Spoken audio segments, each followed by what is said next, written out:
Hey guys, welcome back. आज के इस वीडियो में हम लोग जानने वाले पॉकी गर्ल्स के फैक्ट। तो हाँ, फैक्ट की सीरीज तुम लोग को भाई पसंद आ रही है, तो हाँ मैंने भी सोचा कि मैं फैक्ट की सीरीज को अभी जो कंटिन्यू रखूँ। तो आज के इस वीडियो के अंदर हम लोग पॉकी गर्ल्स के बारे में 20 फैक्ट्स जानने वाले हैं एंड ये फैक्ट्स भी आई थिंक सो इंटरेस्टिंग होंगे। तो हाँ, वीडियो में बिल्कुल एंड तक बने रहना। तो इस वीडियो के अंदर 20 इंटरेस्टिंग फैक्ट तो भाई ऑफकोर्स होने वाले हैं, लेकिन भाई उनमें से मैं कुछ अगर तुम लोग को हाईलाइट्स बताऊँ तो यहाँ पे भाई पता है क्या, मिस्टी की एज ना 10 नहीं है। मतलब यार ऐसा दिखाया जाता है एनिमे के अंदर कि मिस्टी सिर्फ 10 साल की है, लेकिन ऐसा नहीं है। मिस्टी की एज 10 नहीं है, कुछ और ही है। तो हाँ, तुम्हें इसके लिए तो भाई वीडियो देखना ही होगा। एंड यहाँ पे एक पॉकी गर्ल थी जिसने पॉकीमन के लीग के अंदर मतलब यह मिथिकल पॉकीमन को यूज कर लिया था। वो सिर्फ ऐश की कंपेनियन थी एंड हाँ, वो लिली नहीं है। तो वो कौन सी ऐसी पॉकी गर्ल है इसने मिथिकल पॉकीमन को यूज कर लिया था पॉकीमन के लीग के अंदर। एंड एक ऐसी पॉकी गर्ल है जिसको अराउंड 4 महीने पहले रिवील कर दिया गया था कि भाई ये कंपेनियन ना एनिमे के अंदर आने वाला है। तो हाँ, वो पॉकी गर्ल भी कौन सी है ये भी हम लोग भाई आज के इसी वीडियो में जानने वाले हैं। सो है ना, अभी हम लोग सीधा बढ़ते हैं फैक्ट नंबर 20 पे। तो फैक्ट नंबर 20 ये है कि जितनी पॉकी गर्ल्स है उनमें से भाई सबसे ज्यादा कॉमन पॉकीमन पता है कौन सा है? वो है ईवी। तो ईवी मे के पास थी, सरीना के पास थी, लाना के पास थी एंड अभी कोहारू आई है उसके पास भी थी। एंड यहाँ पे लाना एंड कोहारू की पॉकीमन जो है ईवी वो इवॉल्व नहीं हुई थी, लेकिन मे एंड सरीना की ईवी इवॉल्व हो चुकी थी एंड दोनों ही एक यूनिक इवोल्यूशन में इवॉल्व हुए थे। तो क्या हम लोग को पॉकीमन जर्नीज के अंदर मतलब यार ऐसी पॉसिबिलिटी है क्या ईवी का कोई नया फॉर्म दिखाया जाएगा? पहले देखो, गेम्स के अंदर अभी तो नहीं दिखाया गया, मतलब यहाँ पे चांसेस भाई कम बनते हैं। लेकिन क्या अभी जो अपकमिंग गेम्स आने वाले हैं उसके अंदर क्या ऐसा होगा, अब वो देखने वाली बात होगी। Fact number 19। तो स्टार्टर पॉकीमन के बाद लाना ने पता है कितने एपिसोड लिए थे एक पॉकीमन को कैच करने के लिए? वो है 99 एपिसोड। भाई 99 एपिसोड कोई छोटी मोटी एपिसोड वाली चीज़ नहीं है। मतलब यार पॉकीमन जर्नीज जो चल रहा है ना वो भी 1 साल से ज़्यादा हो गया है, लेकिन बस 65 एपिसोड ही आया उसके अराउंड।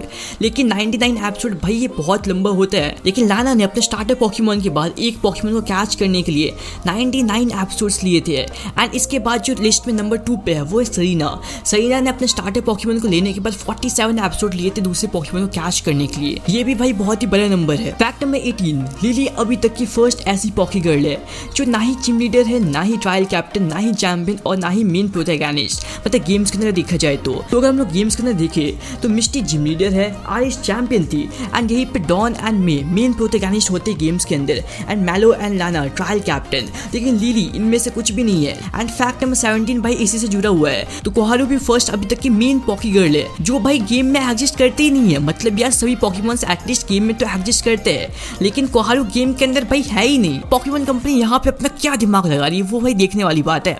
Fact number 16। तो एनिमे के अंदर मिस्टी की एज 10 बताई गई है, राइट? लेकिन इलेक्ट्रिक टेल ऑफ पिकाचू के अंदर जो भाई पॉकीमॉन को ऑफिशियल मांगा है तो उसके अंदर मिस्टी की एज 12 बताई गई है। अब यार पॉकीमॉन कंपनी खुद को ही कॉन्फ्लिक्ट करवा रही है। मतलब यार सही में एज के मामले में पॉकीमॉन कंपनी भाई बहुत ही कॉम्प्लिकेशन रख रहे हैं ये लोग। तो फैक्ट नंबर 15। तो ये भी फैक्ट मिस्टी से जुड़ी हुई है। तो ये फैक्ट ऐसा कहती है कि मिस्टी फर्स्ट ऐसी जिम लीडर है जिसने किसी और जिम लीडर को चैलेंज किया था।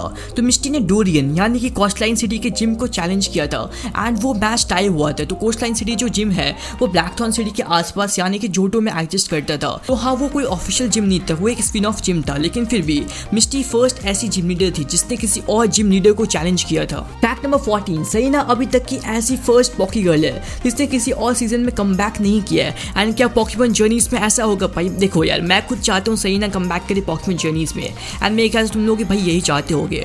एंड तुम लोग अपने ओपिनियन बताना, क्या तुम लोग चाहते हो सरीना कम बैक करे पॉकीमॉन जर्नीज के अंदर? तो हाँ भाई देखते हैं ऐसा होता है कि नहीं। एंड मेरे ख्याल से भाई ऐसा होना चाहिए। Fact number 13। डॉन अभी तक की फर्स्ट ऐसी कोऑर्डिनेटर थी जिसने एक ही कॉन्टेस्ट के अंदर एक बार नहीं 2 बार पार्टिसिपेट किया था। Fact number 12। डॉन फर्स्ट ऐश की कंपेनियन थी जिसने 84 मेंबर को चैलेंज किया था। तो डॉन ने लूसियन को चैलेंज किया था एंड उसके बाद ही वो फर्स्ट ऐसी पॉकी गर्ल बन गई जिसने किसी एलीट 4 मेंबर को चैलेंज किया था। Fact number 11। आइस को पॉकीमॉन डायमंड एंड पर्ल के एपिसोड 183 के बाद ही ऑफिशियली पॉकीमॉन कंपनी ने अपने वेबसाइट पर रिवील कर दिया गया था कि आइस भाई नेक्स्ट कंपेनियन होने वाली ऐश के नेक्स्ट सीजन के अंदर। And Pokémon diamond and pearl के एपिसोड नंबर 183 के अराउंड 4 महीने के बाद मतलब ब्लैक एंड व्हाइट का फर्स्ट एपिसोड आया था।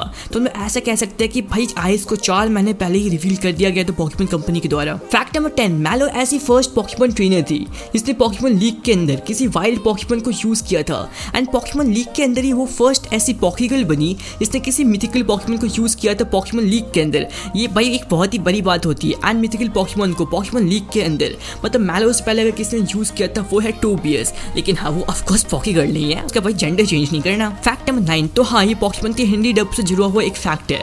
तो हिंदी डब के अंदर मिस्टी और जेसी दोनों के जो वॉइस आर्टिस्ट है ना वो बिल्कुल सेम है, यानी कि एक ही वॉइस आर्टिस्ट मिस्टी एंड जेसी दोनों को वॉइस देती है। फैक्ट नंबर 8, सभी पॉकी गर्ल्स में से मिस्टी के पास अभी तक सबसे ज्यादा पॉकीमोन है।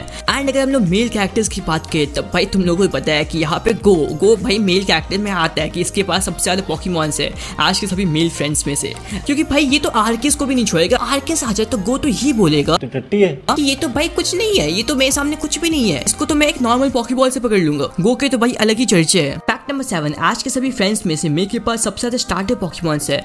उसके पास total number of 4 starter Pokemon है। एंड आज के सभी कंपेनियंस में से देखे तो हाँ उसके पास सबसे ज्यादा स्टार्टर पॉकीमोन्स है। फैक्ट नंबर 6, तो हाँ ये भी मे से जुड़ा ही फैक्ट है। तो मे के सभी पॉकीमोन में से सिर्फ 2 ही पॉकीमोन ऐसे है जो इवॉल्व नहीं हुए, वो है स्किटी एंड मंचलैक्स। एंड तुम एक और चीज नोटिस करना, ये जैसे कोइंसिडेंस है कि ये दोनों ही पॉकीमोन नॉर्मल टाइप के हैं। तो हाँ सिंपल वर्ड्स में तुम्हें ये बताऊं कि मे के सभी पॉकीमोन इवॉल्व पॉकीमोन है, लेकिन सिर्फ 2 ही पॉकीमोन इवॉल्व नहीं है, वो अनइवॉल्व स्टेज पे है। एंड वो दोनों ही पॉकीमोन नॉर्मल टाइप के हैं। फैक्ट नंबर 5, लाना अकेली ऐसी पॉकी गर्ल है इसके पास एक पर्टिकुलर पॉकीमोन का जी क्रिस्टल है।